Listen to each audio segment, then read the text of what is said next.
Ну, еще 3 ассиста есть у Ракитича. А Араухо дебютировал в этом сезоне в первой команде. Ему 20 лет с такими действиями РВСа.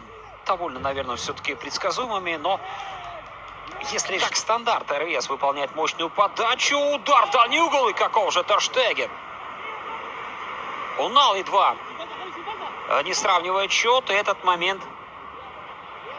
Ну, в общем, это не колокольчик, это настоящий набат, который предупреждает Барселону. Ему там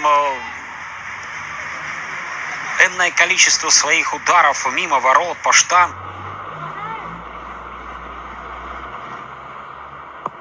Мощная подача от Месси.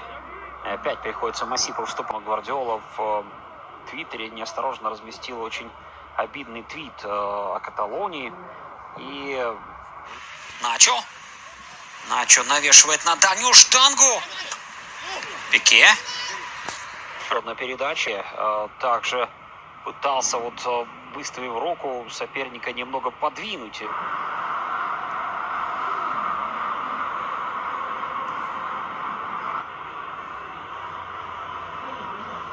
Собственно, во втором тайме Оскар Плано на этой позиции и располагался.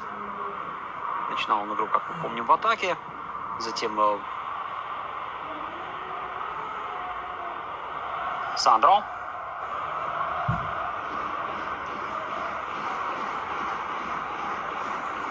Араухо. Пике. Еще одна подача в штрафную. Держит оборону Барселона. РВС подхватывает мяч. Начо.